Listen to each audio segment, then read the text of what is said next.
Welcome, everybody, to the Belt Barber podcast, the first and only podcast about entrepreneurship for barbers and professional of our beauty industry. My name is Tico Invictus. I'm the host. And if you guys, before we start, feel free to follow me on Instagram as a Tico Invictus. And I have an amazing person here, Sonya. She's an entrepreneur and also a business owner. But behind her success, she has an amazing story.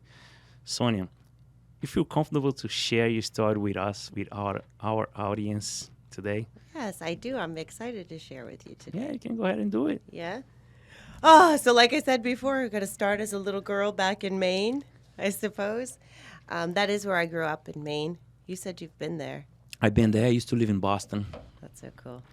I didn't spend much time in Boston. But anyway, I did grow up in Maine. Um, really kind of humble beginnings. I grew up in a home that was pretty abusive, drug addicted. Not a lot of options, in a state that for me growing up, or my view, that there wasn't a lot of options, that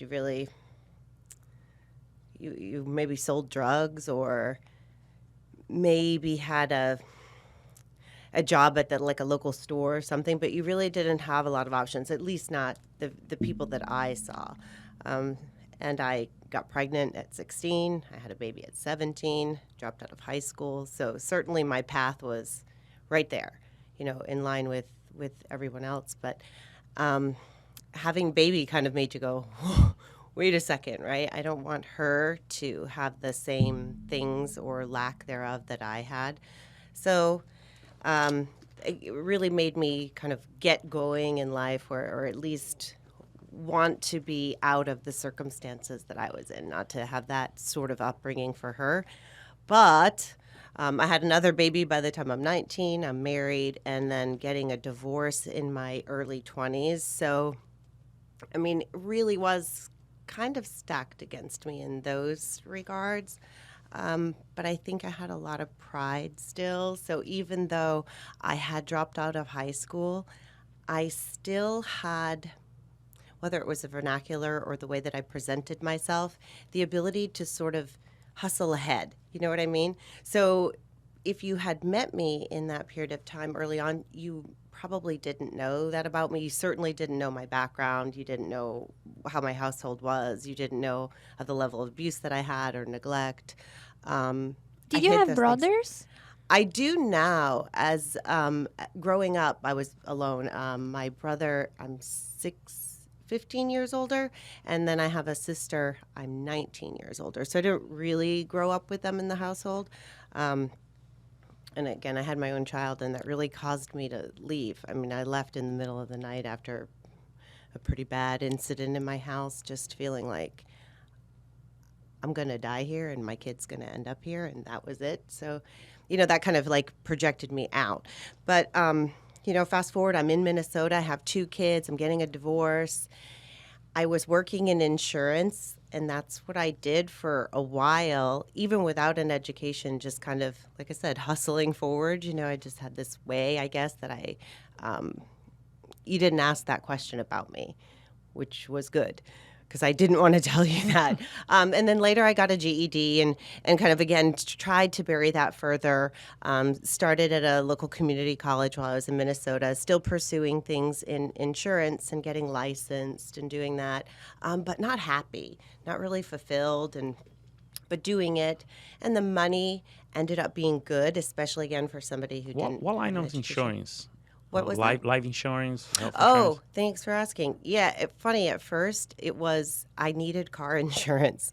And so it was just, I ended up in this agent's office, and he needed somebody in there. I'm like, why not me? And it was a State Farm office. So at first I started there and became licensed in property and casualty. Then I became a licensed adjuster. I moved on to workers' comp. So I did all of these things and progressed. But, just kind of felt unfulfilled. In fact, I spent a few years in workers' comp, and I handled litigated cases, and feeling kind of like a big deal, right? Because, again, I'm somebody who really, I came from what I considered a background I wanted to hide, certainly low socioeconomic. So to be in a position where I had like an office with a door, I felt good, right? But still, again, kind of like, Wasn't you? yeah, I wasn't, well, in hiding some things too, Um, but I became kind of inspired because one of my offices at a time later in life overlooked a beauty school. And I thought, they look happy. And it was something that I was interested in and I wanted to do. And it seemed really crazy, because I definitely had a decent career going on. But I quit my job. I gave a month's notice and just said and I didn't even want to be upfront with them because it felt like it was so in line kind of with where I had come from. It almost felt like a step backwards, right? Like, I'm going to go to beauty school. Like, I'm going to snap bubble gum, right? And be like, you know, What it year just, was that? let me think. It would have been 97. At that time, beauty industry wasn't seen like a profession, right? People would say, Absolutely "Are you not. crazy? Well, it was Go to college. Go right. be Go to someone." college. Be successful. You're going to be a hairstylist. Yeah. It was a step down. It was like a step up from a streetwalker, kind of, right? Like, Yeah, you could be dancing or doing hair. That's how kind it of. felt. But it just looked so fun to me. So, but I did kind of, again, feel like, oh, I didn't want to really tell anybody. So when I gave my notice to my employer, I said that I was going to pursue artistic options and just left it at that. And even when the VP of the company, who I had a very good relationship with, had called me in to sort of say a goodbye, what are you going to do? And I just kept with that artistic options. I just didn't really want to say. And then, fast forward when I leave beauty school and now I need people. Of course, I'm dialing up at that office. Hey, you want to get your hair done? And they're like, that's what you did? Yeah, that's what I did. And it was a really interesting thing in terms of how much it opened up. I went to the first hair show that I'd ever been to in beauty school. And I mean, to me, I felt older as a student. I wasn't fresh out of high school, had 2 kids.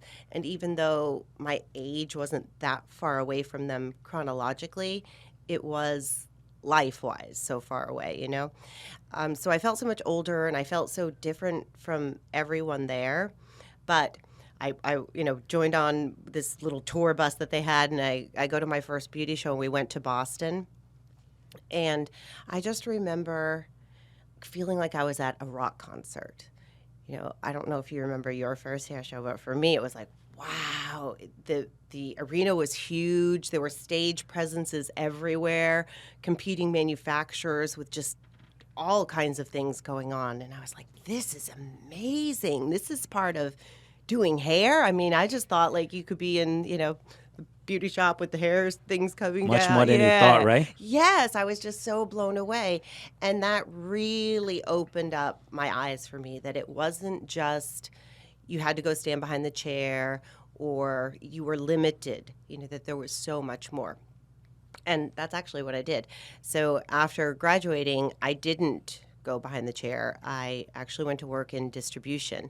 So I worked for, at the time it was West Coast Beauty, which is now part of the Sally Beauty umbrella, or Cosmoprof and all of those. Those are the hairline products. Correct. Okay. Yes. And sundries, so things like towels, clips, all those types of things. But it was, various products. So I was representing for multiple manufacturers.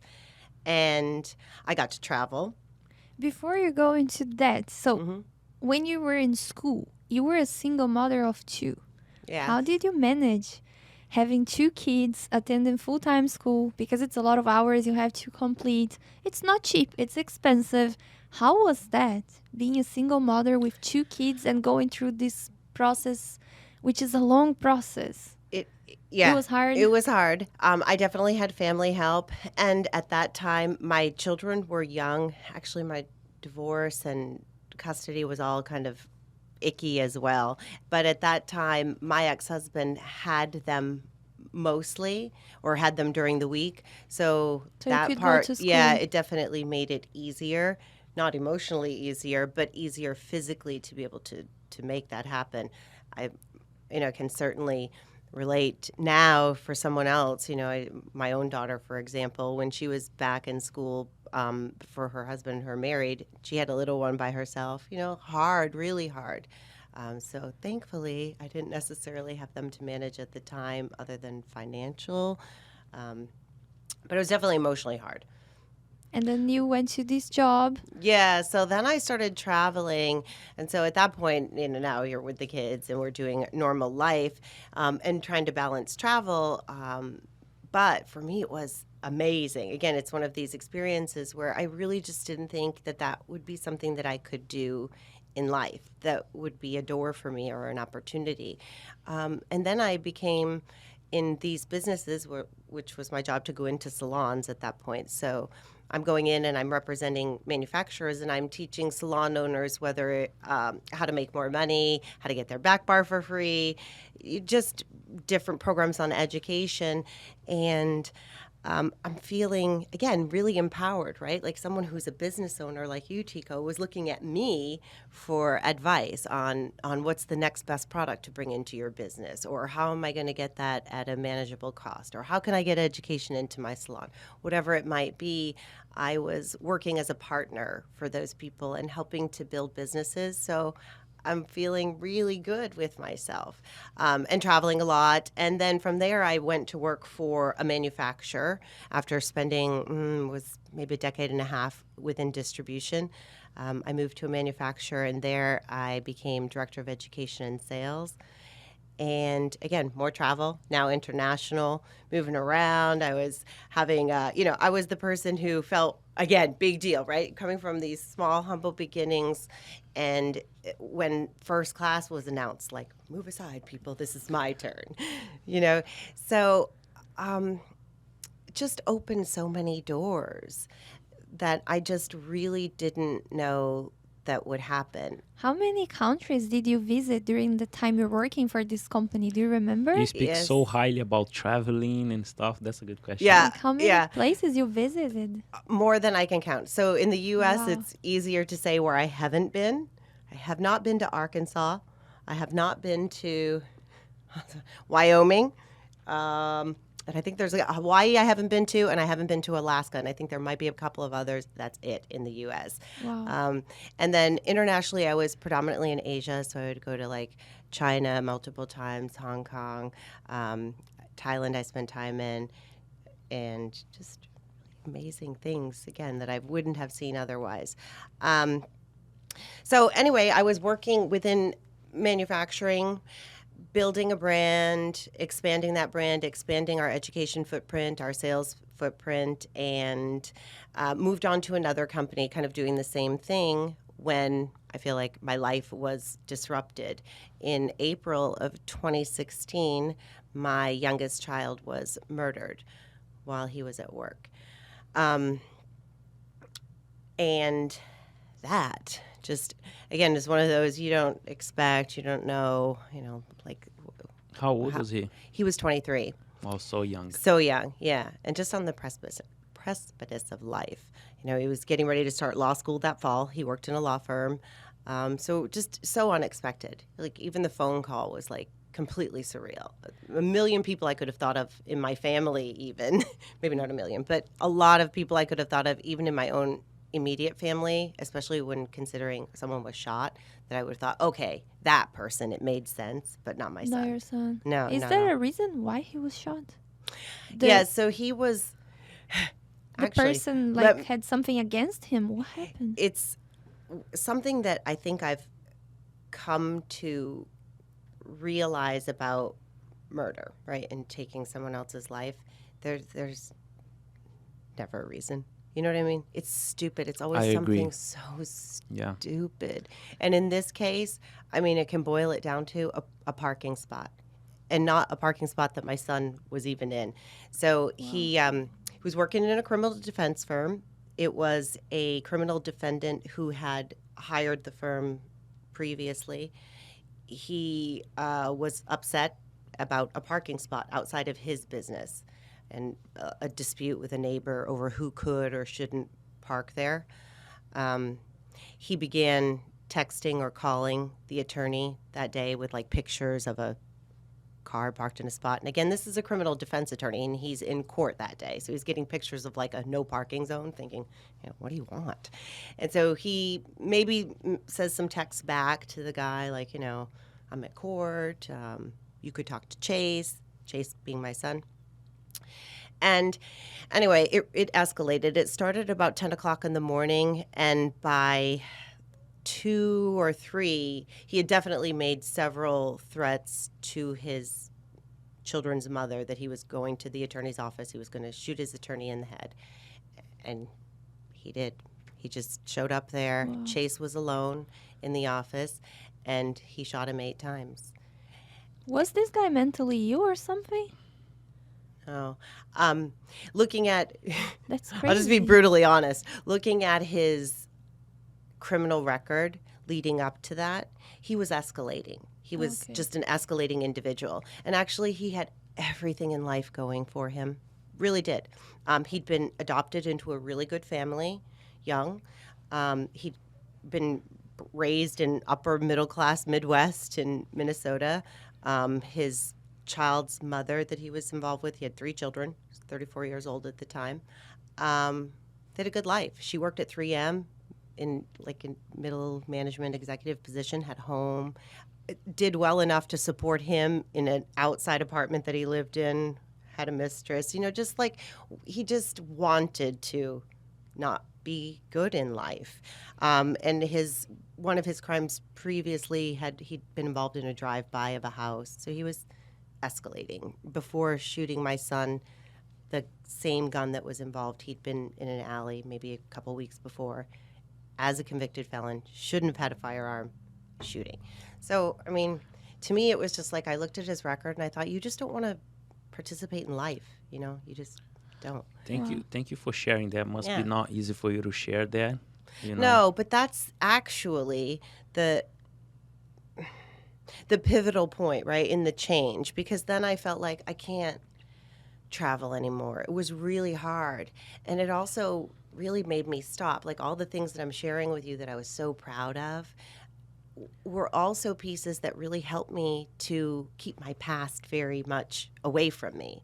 That I felt responsible for abuse in my life. I felt responsible that, I grew up in a home that was drug addicted. I would look at my mother and be like, well, that's my fault, or that it was a reflection on me.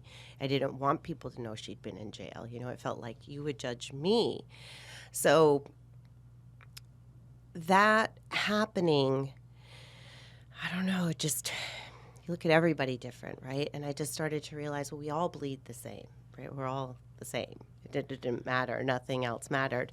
And I realized how separated I was from everybody in my own life, like my children even though, yes, I had been there and I had provided these things that maybe I thought I wouldn't have been able to. I didn't provide a lot of me personally, Being there, right? Because Yeah, you're away, Not traveling. exactly, always traveling, but not just the physically being there. I felt if I really was honest with myself that a lot of my relationships were superficial. That you knew a little bit of me, very surface of me.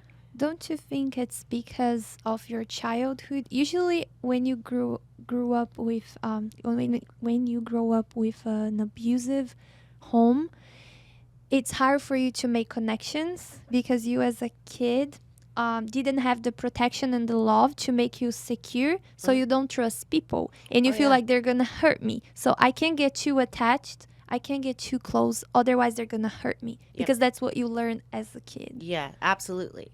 And that bled into everything. I mean, even my relationships with my own children. So it made me stop, take a look, and just really commit to some serious change. And part of that was not wanting to travel anymore. And it wasn't that I don't want to work or I wanted to give up on life. I just didn't want to be away. I realized, wow, I just let all this, I just wasn't involved. And so I want to be involved. So I'm like, I'm going to start a business. Out of nowhere? Out of nowhere. And never had a dream. I mean, I think maybe somewhere inside of all of us, there's this little, especially when you do, role really was to be in front of entrepreneurs and business owners. So there was always that kind of little, man, he can do that. I And can do it too. yeah, and I would always ask things like, what's the square footage here? And what's the price per square foot? And, I was always wondering, like, how they can do that and, and make it work. But I was used to my corporate salary, right? And my corporate benefits and that security. And that is probably another thing that I wasn't always used to, too, especially during childhood. So those things mattered to me. Financial security really mattered to me. But without a plan, and really without knowing people, because, again, I'd traveled so much, even though at that point, I'd been living in Florida for 5, maybe 6 years, but no real connections here because I was never here. I typically would leave on a Sunday or a Monday almost every week, and I would come home Thursday or Friday if I was only traveling for a week. I mean, sometimes it'd be weeks at a time that I'd be gone. So no connections, no plan, no savings, and I'm like, I'm going to start a business. People called you crazy when you said, I'm going to open a business with no money. Yeah, but I think, again, it was probably a good time to be crazy because, it was like fitting. Okay, well, she lost her son and she's a little crazy. You can't really say anything. But I have an amazing partner. And even though I think he was scared to death, he was like, okay, you can do it. I'm with you, I think. It's just like when I told Lydia my dream to open up the modern barber shop. She looked at me, it might be crazy. She didn't believe at first. So continue. Yeah, and more to that point. So at least you had an idea of like a thing that kind of existed. I tell him, I'm going to do lashes, eyelashes, Like, right? And you're like, not doing what? lashes. Yeah, I'd never had done no it. experience. He had no experience. I'm coming from a hair background, and yes, that's what I've done. But even that, he's like, I mean, yeah, I've seen you on video, and yeah, I've seen you do these things, and I know you work on these stages, but I've actually never really seen you in a salon. And I certainly never seen you do lashes. I've never even heard of that. And I'm like, that's what I'm going to do. And I said, yeah, I'm going to do that because I feel like if I did hair, that I would have diarrhea of the mouth, right? I mean, I'm in a pretty vulnerable state at that point. So I didn't necessarily want to be vomiting onto everybody of what was happening in my personal life, but I still wanted to stay connected. And in beauty, I used to say it all the time in my, when I was going into salons, like vanity is my best friend and it sells. And I love it, right? Like you could be in the middle of the depression and you know what sold? Red lipstick. Wow. It's true. And it's an amazing thing when you think about no matter where you're at in life, and no offense on men, but I wasn't going into barbering, but, for women, it wouldn't matter. Wherever you are, whatever your price point is, you're going to make that work for that thing that you want, right? Whether it's nails or your hair or your Botox or whatever, you will find a way, right? So I knew that. But so that vanity thing, and I'm getting ready to go to my son's funeral. This is when the idea had clicked for me. And I needed my own lashes done. My girlfriend said, we're going to get your hair done. You get to do your hair. And he was really into his looks. And he always looked really good and dapper. So I'm like going to show up to this funeral looking really good. Didn't people judge you? Because sometimes people judge like, oh, she just lost her son. And then she shows up with her hair done, her nails done. Instead of looking the other way. Like you said, your son was always taking care of himself, and you don't want to just drag yourself like life is over, because probably it's not what he wanted for you. You try to do your best, like I want to show up. It's the hardest moment of my life, but I will be presentable. Did you get judged by doing your eyelashes Sure and of your it. hair? First of all, I wasn't well liked. When you're an ex, that sometimes, right, hangs. And I did not have a good or a close relationship with my ex-husband or his family, and our son was killed in the state that he was from and that he lived in. Our daughter and myself and my granddaughter, we had relocated to Florida, but our son was still in Minnesota. So we all had to go back there where he was in charge. And 100% I was judged, but I had, right before his funeral, I hadn't been back in my in-laws' house since my kids were little, right? And now I'm back there because my child is gone. I mean, it's just not right in the world. And I had walked in. I remember it like it was yesterday, just so out of body. I walked up the stairs and I collapsed. Like my feet didn't work. It was like a movie, and it wasn't pretend. And I remember even saying, like repeating that a lot over and over, like, it's so real. This is so real. It was almost like convincing myself, like, this is real. I can't stand. And I was on the floor in an absolute mess, crying in front of these people who could give a shit about me, right? And I just knew then I'm not going to let them have that again. So I'm sure that I was judged at his funeral because I really aimed to not be like that, to be that vulnerable in front of people that just didn't care. Yeah, I didn't want to be like that again. So, I really held it together there and did that. So I'm sure very much judged. I'd already been that person anyway. I was always, I'm the evil, whatever I was. So yeah, for sure.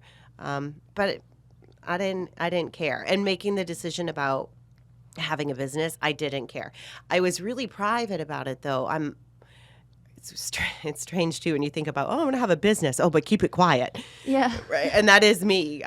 Again, it was kind of like trying to fuse that part of my history with my newness and trying to be more open. But I'm not. I'm really extremely private. So in doing the business, even that, I was like, don't tell anybody what I'm doing. I don't want anybody to know. Maybe they would even judge you more. Right? Like she just lost her son and she's talking about opening a business. Instead of seeing the bright side that you're just doing your best to survive and keep your life and grieve and not stop your life. For me, it was, so as business owners that we have that ability to have an LLC name and then you can have a DBA or a doing business as. So knowing that, I went into it thinking I'm going to find a way to put Chase's name in here so that we're in business together. Like he's my partner. So my LLC is Chase Passion for my son. And then, I do business as I Love Beauty. But in the back of my mind always, he was my partner. I wouldn't have a business if he were here. I would be doing what I was doing.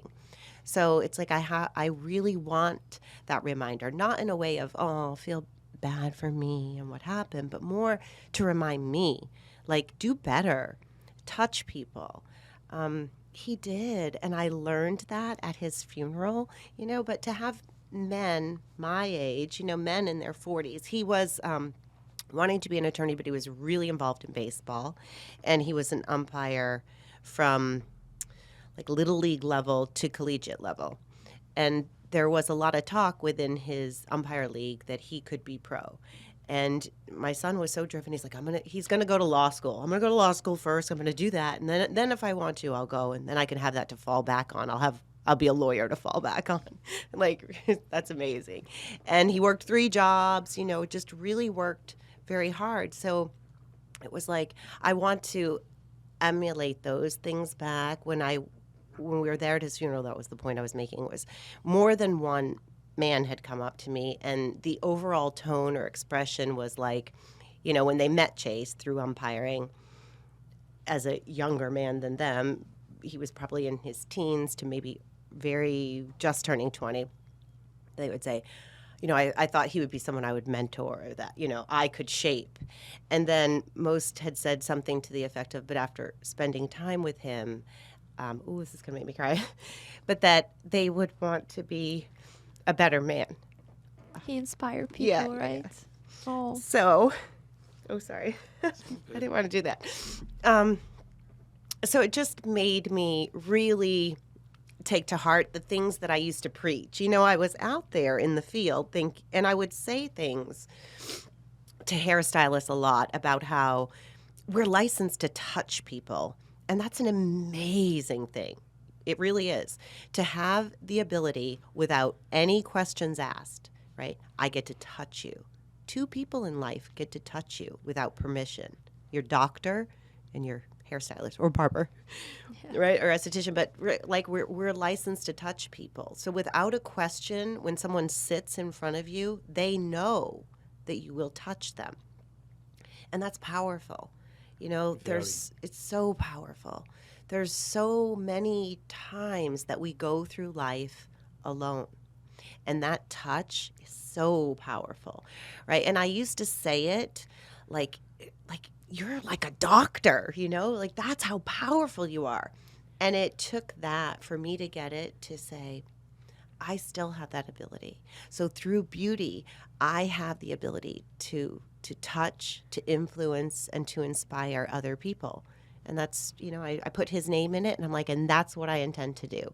So it started out as really a healing thing for me, like a safe space for me, where I'm doing eyelashes, so I didn't have to talk, and it could be safe.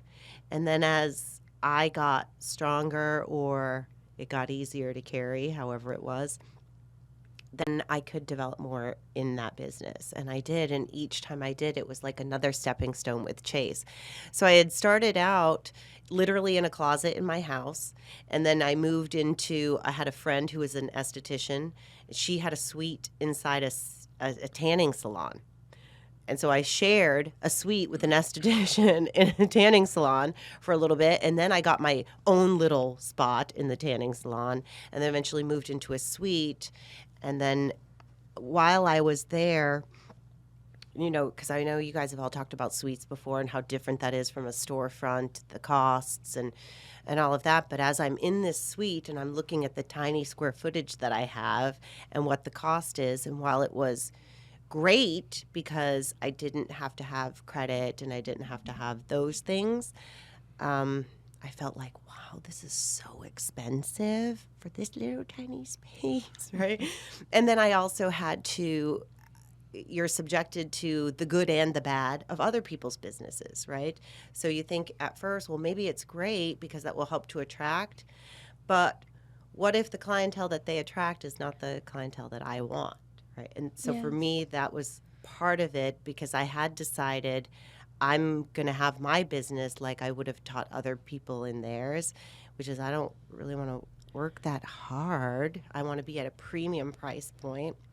I want to attract a certain clientele, and I want to be able to have freedom with my time, because the point of this business for me, while yes, I needed to replace that corporate income, the real point was to be able to finally have control of my own time. In the past, if it was my daughter needed me to take care of my granddaughter, You couldn't. no, I'm gone. Oh, I'm sorry. I'm in China for 3 weeks. Yeah. So it was so important. It was like, yeah, I need to make that money, but I also want time.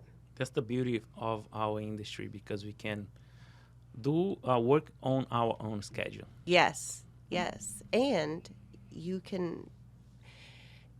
there were so many things I think that I learned, especially in those first couple of years of starting business and healing, going through emotionally what I was going through, but realizing I have to make money, right?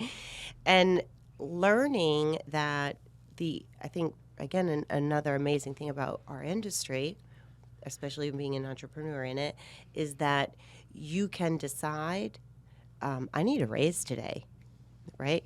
And get it. Look, I couldn't go in to one of my corporate offices and say, this month I need an extra $2,000. Okay, Sonya. Nobody else can reach for it. Right? Yeah. They'll be like, oh, you need an extra $2,000? Well, I don't know, get a part-time job, That's right? the life of the entrepreneur. Right. You don't have no one above you. There's no limit. It was the realization of every day there's billions of dollars moving around, right? There's billions of dollars. And all I had to do was get my bucket and put it out there and collect Correct. it, Amazing. It's amazing. So, anyway, you wanted me to fast forward into, that's kind of the business and why I got there. Well, I do have to add this because I think sometimes when we start a business or we have the idea of starting a business, it's kind of like I used to see even in salons when I would go in repping for a manufacturer. It's like the idea is, well, where's the busy bus, right? Like I'm here, so the busy bus is going to come, right? So, okay, I've got a business, so my millions are just going to show up. Yeah, but It's not like that. it's not like that. And sometimes it's a lot of work, and sometimes it's a lot of sacrifice. and I hadn't planned on starting a business. So I didn't have like this great financial savings sitting there. In fact, I'd gone through a really awful loss. And 5 weeks after I'd lost my son, I got fired from my job. Again, don't feel bad. That was a manifesting. I manifested that. I really did, because I was like, I'm no quitter. But boy, if they would fire me, it'd be good. I was like, I'm gonna get my unemployment, which if that's your plan in life, like, don't plan on that. It's not enough. But it was, again, that springboard thing, but it was a lot of sacrifice, especially in the first couple of years. I had a lease on a vehicle, because I had a good job. I had that salary. You live to whatever it is that you're getting, right? And so my lifestyle was to that, and then suddenly it was gone. Wow.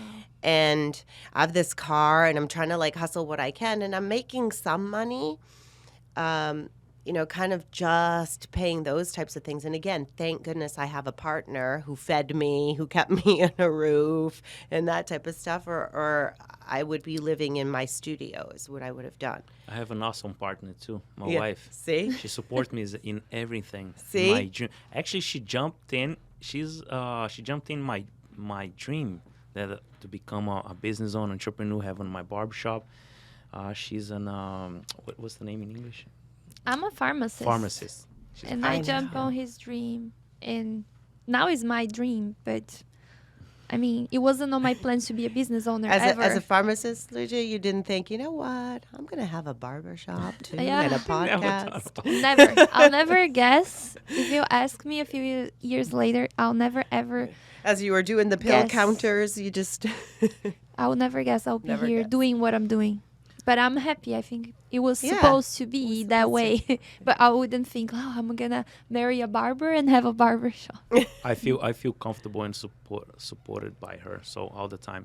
Yeah. For how long do you work at the Little the studio? and then you moved to? I was there for almost 2 years. And in that time, basically right away when I moved in to the studio, it was about 3.5 miles from where I was living.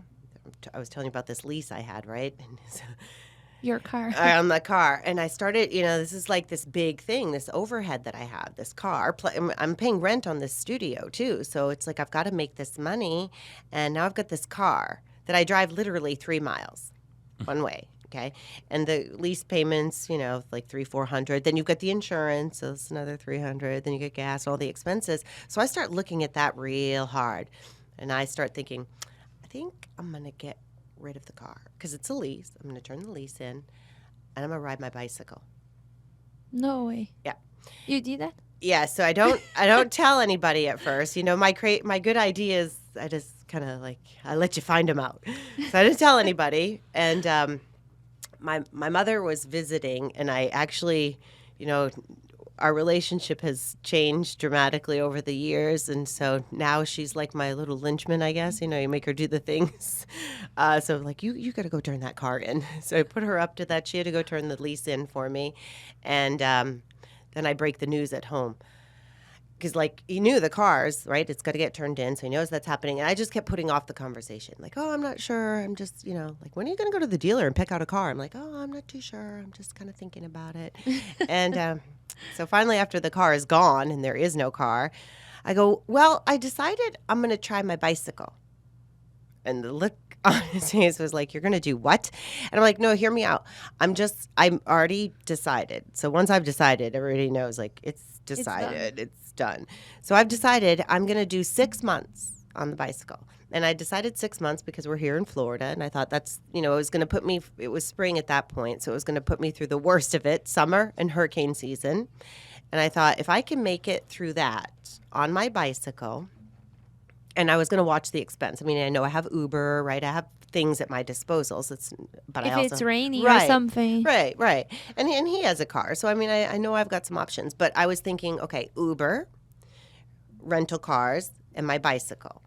So if between that, if my cost does not exceed $400 a month, I don't need a car. But I got to commit to it for 6 months. So I did it for 6 months. And in the most expensive month, I spent $124. Whoa. Wow. So I was like, I don't need no car, right? Like, this is a great thing to get rid of while I'm trying to grow this business. So I rode my bike, rain or shine. And yes, there were times that I got caught in the rain. My hair would be in a bun and I'd be looking crazy. And I brought changes of clothes and I'd have things stashed at my studio. And I rode a bike to this day. So my business started in late 2016. In 2017, I started riding a bicycle, and I still don't have a car. And it's Wow. 2022.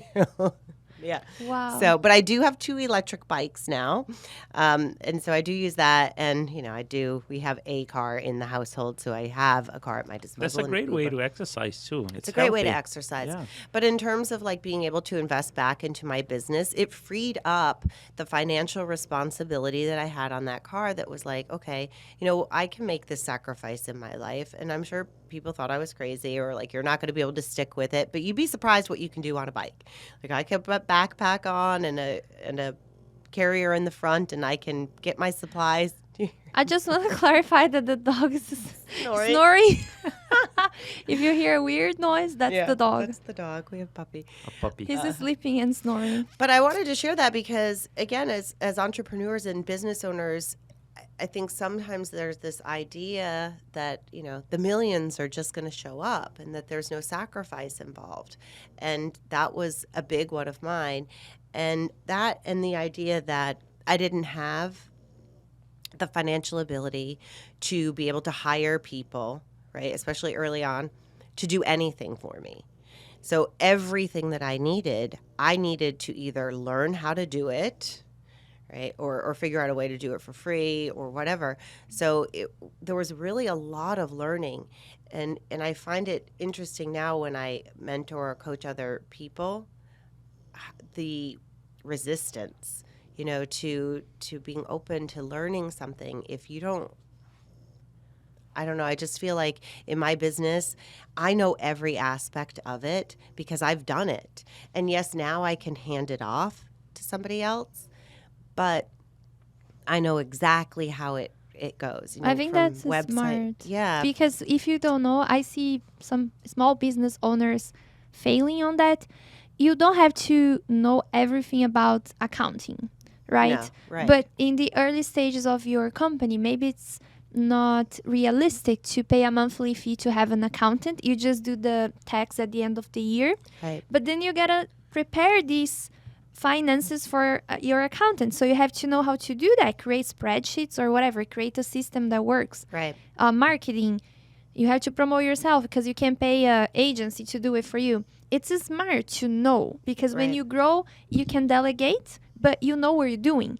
Right? You're not just like, oh, whatever, this guy told me to do this. And then you end up maybe trusting someone that is not as good as he said. We've been True. through that we hire a company that actually hurt us really bad because they were not doing their job. And it hurt us. It was the early stages of our company. And those early lessons, they're the hardest, Yes. but sometimes, as awful as it is, almost the best too. Yeah.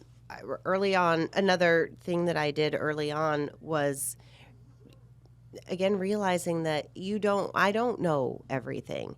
And for as much as, believe me, I thought I did, right? And especially with my background, I came from manufacturing where I felt like I was with the gods, right? Especially when I would walk into a salon representing a manufacturer and I have all the bells and whistles and I'm telling you how this should go and how your display is going to look and what your pricing is going to be. I felt like I knew how to do everything. So even when it came to like learning how to build a website and all that, and I did that and I built my first website, I started to realize, okay, well, a next level, right? Like I do want a storefront. I want to move up. I want these types of things. So how am I going to get there? I need to be around people who are at a different level than me, get myself a mentor. So I did that. And funny enough was pretty shortly after getting involved with her, she did like a hot seat. And it was a hot seat on your website, I'm pretty sure. And I submitted, I want to get the hot seat because I felt so good. I couldn't wait for her to look at my website, right? Because I'm feeling like hot. I mastered. Yeah, That's the best I'm the website. best of them. I can't wait for her to look at this and be like, "You're a newbie business owner, so good." Right? So I'm like, put all the sob story stuff. So she picks me, right? And she did. So I get the hot seat. I'm so excited, and we're doing this live thing, and we're in this group, and she goes on my website, and I don't remember how, why, when, or where, but pretty quickly she's off my website and going into my social media. Now, I'm not ready for my social media. She's supposed to be looking at my website, right? So she goes into, maybe it was my Instagram, maybe it was Facebook, one or the other, it doesn't really matter, but just up one side and down the other of how it was horrible vomit. And I felt good, maybe not as good about my social media, but still pretty good. And definitely really good about my website. So she, just tells me all the horrible things about why my social media is a mess. There's no branding, there's no message, there's no clarity, there's no this, there's no that. And then she looks at my website for all of 2 seconds and basically does the same thing. My website that I feel like is so great, right? Like I built a website. And you're not a web designer, No, but you did I it. did it, right? It's interactive. You could do stuff on it. And she's telling me this is crap. Our first website was designed by her too. Yeah. It was built by her. Yeah, I see? couldn't She afford, learned, so yeah. Couldn't afford, I went see? to YouTube and I learned how to do it, and I did it. And you did it. And it It worked for a while, but then I had to Right. upgrade and hire a professional to upgrade. Before I got there, I redid again. But even those things like being open, to learn, to try new things, to be open to someone who maybe has been where you want to be, who gives you a piece of advice. I know sometimes I too had resistance with that, like, oh, come on, I know how to do this. I'm making money. Yeah, but it was like, so that also helped me with that particular mentor, helped me to flip the switch and stop being an employee in my business and step into becoming a business owner. So that was a really pivotal point. That became the change place into moving into a storefront, storefront. right? So me on my little bicycle would ride a couple miles out of my way almost every day. And I made up this little song I would sing to my son and how the shop was mine. I would sing, and I would sing it all the way over, and I would look like a stalker in the windows at this shop that at the time it wasn't closed. It was still open. It was a bridal studio at the time.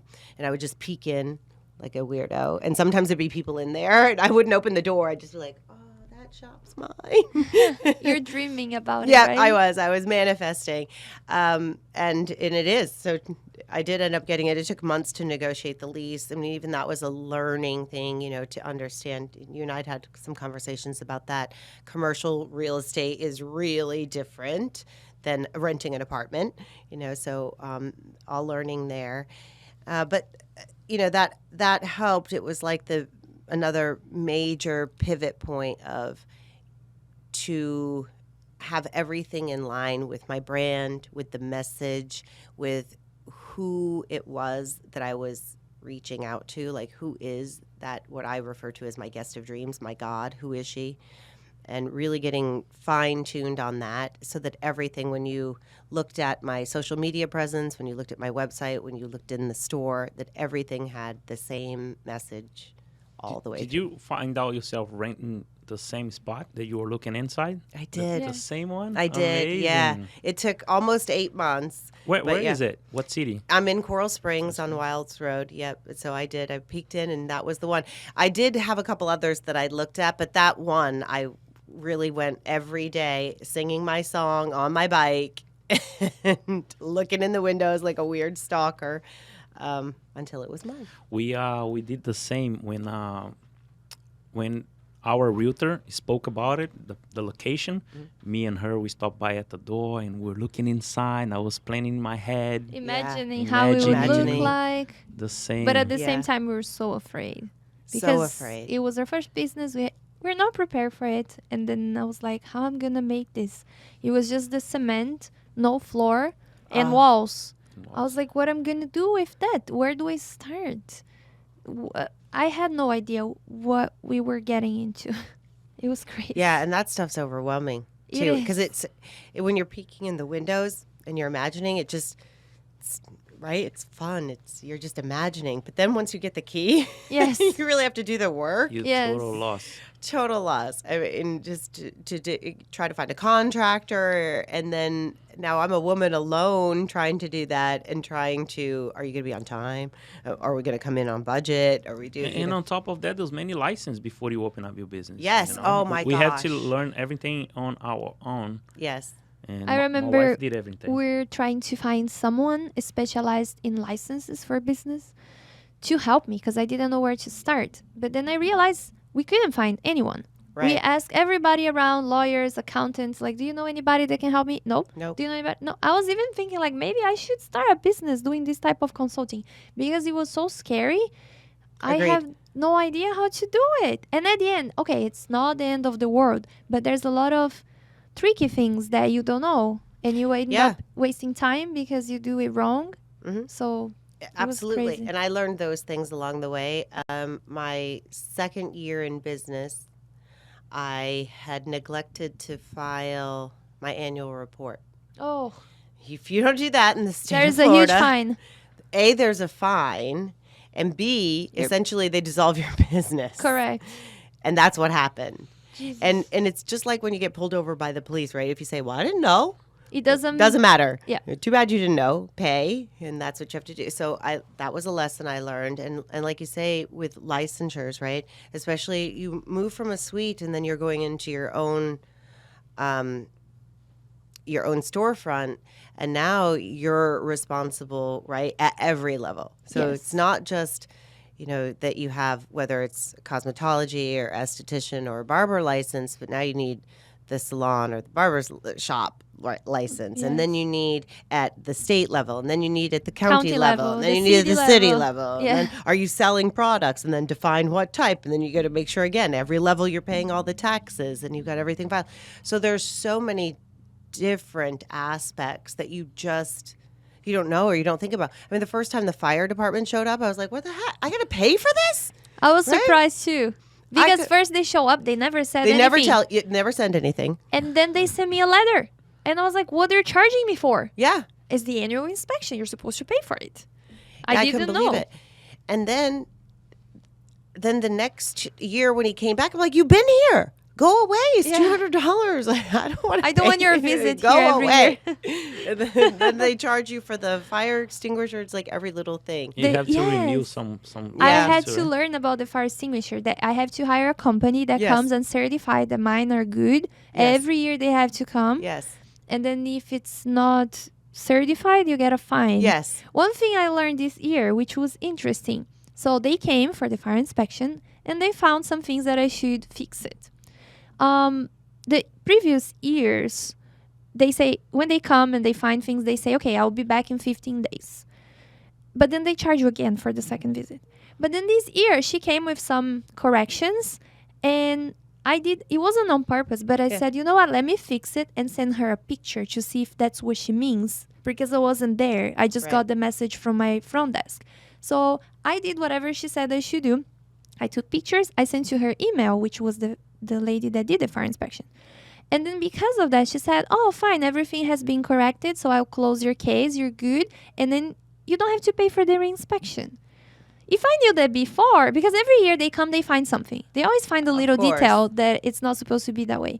And then the previous years I was paying this. Yeah, but the Extra thing fee. Reinspection. they never pointed out all we need to do. They always come to one thing and point it, and then we pay. And then next year they point Another something, one thing, another and one. then Yeah, there's pay. always. There's always something. But you work with the city that we are, that it's Coconut Creek. I sent pictures. I did the corrections. Is this good for you? It's good enough? That's right? Yes. And then I don't pay the reinspection. So maybe other people listening can Now try other to do people the listening same. could do the same. Send an Yes. email with the corrections. Now you have your business going on Yes. well successfully. How many people work with you, like collaborators?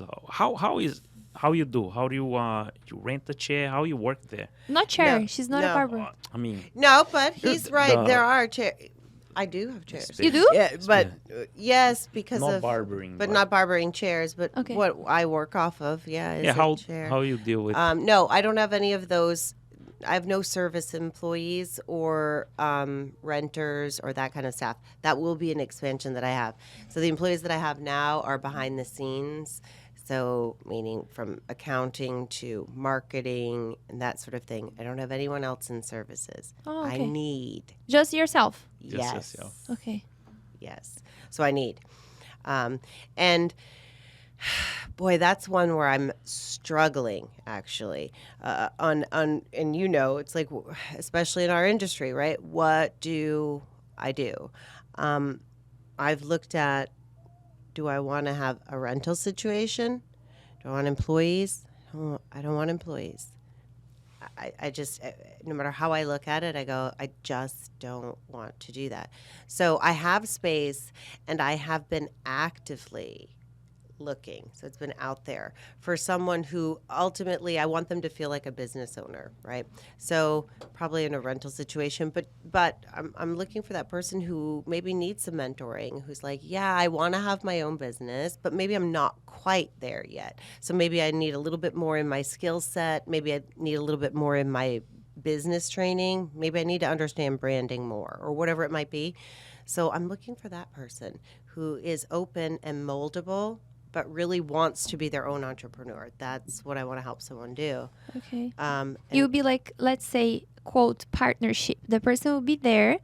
The person is adding value because maybe the person is paying rent. It's Correct. helping you, but Yep. you're also helping the person Yeah, to grow her business or his business, Correct. right? right. It's like exactly. a partnership. I help you, you help me. Yes.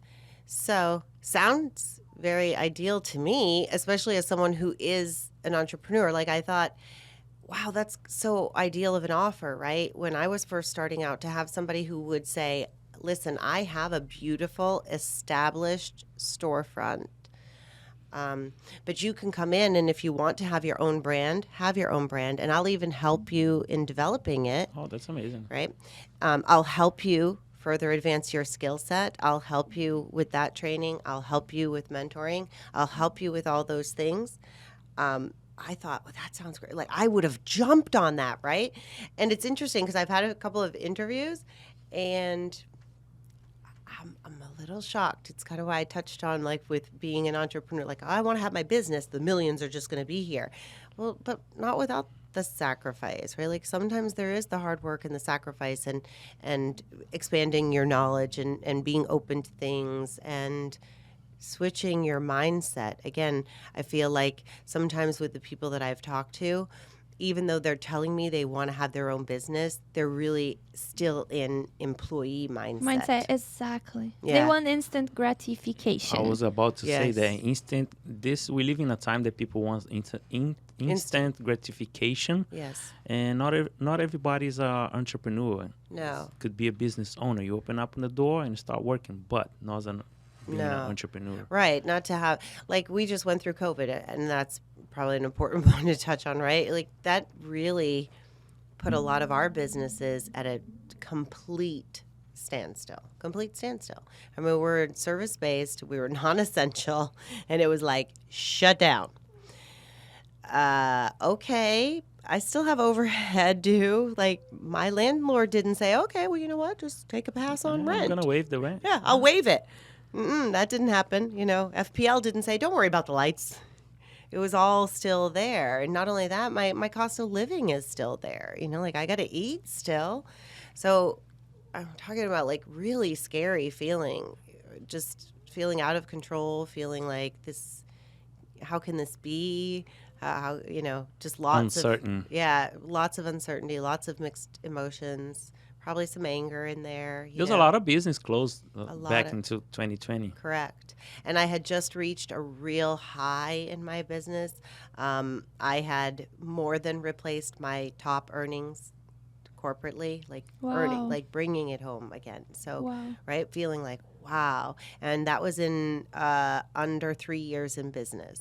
Wow. So I had gotten to that point. I'm in a storefront. And you're by yourself, I'm by right? myself, and I'm bringing home almost 6 figures That's by amazing. myself, and working, admittedly, part-time. I mean, right? Like the signs all on my big storefront say by appointment only. You can't come in if I'm not there. And it is just me. So yeah, at that point, if I wasn't there, then it's not open. So I was like, feeling good. And then COVID happens and you get shut down. And even though, yes, I'm making that money and all of that, I wasn't prepared for that. I wasn't like, oh, let me just put thousands of dollars away in case my world gets shut down. I just figured I was going to keep climbing that mountain, right? I was like really getting somewhere. So anyway, at this point, I had never had a loan. So completely self-funded, bootstrapped myself. Now I'm profitable. I'm debt-free. I'm bringing home money, and then the world shuts down. You go, wow. So COVID made you learn how to be resilient and prepare for the future crisis or anything Yes. like that? Yes, it did. Right? And it also gave me the opportunity, since this pause happened, right? It gave me the opportunity to step back. And once I got past being angry and being, like, I'm not going to take a loan and I'm not going to do this and I'm not going to do that. Once I got past that, the first emotion of it, then it was like, okay, how can I use this opportunity and what can I use it for? And I was in a good position. I was in a good, solid position where I felt like, okay, I have this great partner who's still supportive of me, and like, just keep going. Like, just don't worry, just keep going. So I'm like, okay, this is a good time then to actually reinvest in my business. And so instead of pulling out and getting afraid with my finances, I went back all in again. And I invested tens of thousands of dollars into new equipment, new training, and started to upgrade things. Again, it was like I'd started with this lash business, but that wasn't going to be it anymore. And I had known that for a while. I was starting to pivot away and offer more things because, again, I wasn't in this sort of vulnerable space anymore, and I want to grow this business, and I want the opportunity to, whether it was have employees or have renters or something, they had to have things to be able to do, right? I had to have this built. What else you explore? What else you offering? So during that time, I expanded to offer anti-aging services. So really focusing on minimal or non-invasive body contouring, advanced facial services, and that's where we're at. And lashes is still there as kind of the core. It tends to be why you first come in, and then it's, oh my gosh, you have all these other things too. Would you say that right now, what is your biggest revenue? Is it lashes or facials or body? What is your biggest income now in percentage? Like, which one is the top one? So in top recurring revenue, just because it's the most regular, is lashes. That's about 75% of the business in recurring. So not necessarily in where it's at financially, because the financials are lower there. For example, my body contouring services are more expensive, so that's a higher ticketed item. But in terms of higher percentage recurring, it's that one. What makes the most is the anti-aging services. Typically, and there's a few things that I do, but it's face predominantly. So whether it's nanotype things or microneedling, I have RF treatments that we do. So it's that, and which is, it's fitting because that's really who the bulk of my clientele is. Like the ideal client that's walking through our door is about 35 up.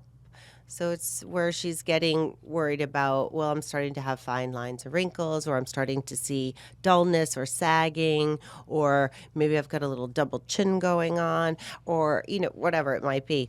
And I have alternatives to things. So maybe it's someone who doesn't want injections. Maybe she's not ready for Botox, or I've tried it and I don't like how that looks for me. So I have more natural alternatives that we can do. I love that. Yeah. What is Natural alternatives. Mm-hmm. Yes, my wife loves I'm that. into natural stuff. Yeah. I'm all natural. What is the strategy to find professionals? What's your next step to find these people and bring them in? I was Work hoping you would with you. tell me that, right? That's what I was about to Yeah. share, because I found myself that I had to train barbers from zero. That's what So I was that's the only considering way was I school. found it, Yeah. because it's really hard to find people that fit your vision, fit the culture. Yes. It's not all about the technical part. It's Correct. about work ethic, Yes. you know. Yes. Work ethic, Personality. yes, Personality, for personality, sure. you know. Yeah, it's a lot of trust. That's the other thing. It's taken me a while to get to the place even where I've wanted to have people in. I mean, that space is my baby. It's a living, breathing element of my life. I mean, it really is. I mean, it's my vision personified, Exactly. and it's everything. And every extra dollar that I have goes back there, and it's there, whether it's there in equipment or it's there in retail things or whatever. So I mean, even the paint on the walls, right? Like that. It's even that where I'm like, oh, I see a little scuff. So to think of having somebody come in, like, what if they don't have that same kind of love or respect for it? So even that's hard. But the more that I've met with people, the space that I'm coming to is I think I need to go to schools, that I need to reach out to, to somebody who really is hungry, who is new, who is And open. you can teach them your ways. Correct. You really fulfill me is training these people that are they are not a barber. Then I train them. Then they become a barber. Then I become a successful barber. So that fulfills me a lot. Yeah. That's the way I see that I can help them, and in a way they help me back. Yeah. So how you Let- think? Huh? Let me just make an observation about that. So for us, we work really well when we started providing training for people that are interested in the barber industry, or if they're about to finish school. Then we do this mentoring thing where they come for a workshop, and then usually, since Tico has been teaching for a while, we always see in those group of 10 students, 1, 2 that are, I would say, they would fit in the culture, because that's what you're looking for. You want people that fit in the culture you created for your business, that fit in that vision. It's okay to have a different vision. So if we see that the barber has a complete opposite vision of what he wants, that's fine. But then we know that it won't we Won't won't last. work together well. Right. So we try to find people that share the same dreams and ambitions and I like what you said vision. about Principles. workshops.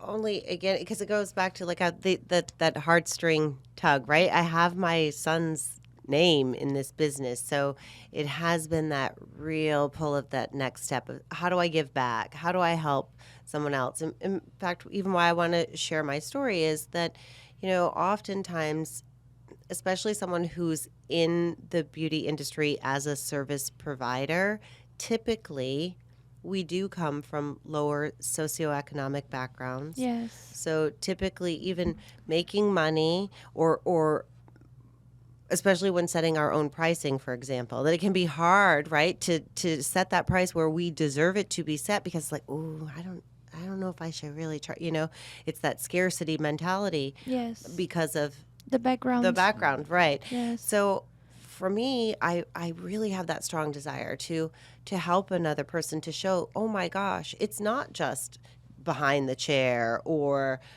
services, that there are so many other things that you can do if you want to, that there's so much opportunity, that you can own your own business, that you could, have a barbershop, a spa, a salon, whatever, so many things, and that even the financial opportunity is quite limitless. When you think about just, again, like somebody like me who was on my own and even through COVID managed to be solo and still managed to bring home 6 figures, That's and impressive. go back and put back into my business and continue to be debt free.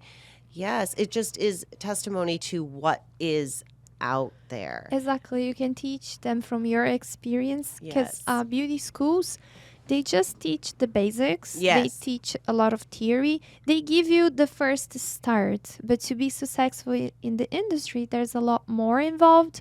And I think it's good when they can reach out to someone that has been in the industry for a while that can guide them. Yes. That's why we started teaching, because we feel like the barber students were not receiving enough education in everything they need to succeed, and we want to help them. So if you're really passionate about helping people, that could be a great Yeah. way to help. Instead of serving a client and making the client feel good about herself, you could be training other estheticians Other that professionals. Yes. that will be making so many people feel good about themselves. You're Yeah. replicating yourself through those people that will learn from you. Definitely. Love that. And the opportunity to help someone again to make their own dream and vision become a reality. I didn't think that I would be a person who would sit here and say, "Oh yeah, I have a business." Yeah. And to feel proud about that and to like even when I unlock that door and walk in the morning and just take it in like this is mine and that feels amazing. It feels amazing. Yep. Yeah. You have an amazing vibe. Thank you. Yeah, you're always smiling. I can since you entering that door. Aw. Sonia, can you share your Instagram or any social media that you want to share here with us? Oh, I'd love to.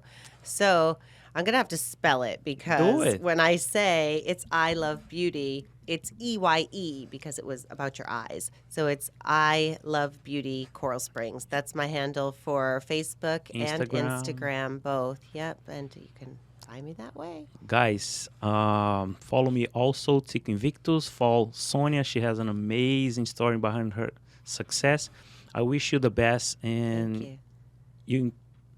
you are inspired me with everything happened to you. Now you're this person that you become. I wish you success. Thank you for coming to the Black Belt Barber podcast, and Thank you for success for having you. me, my friend, and I wish you all the success in the world. Thank you too. so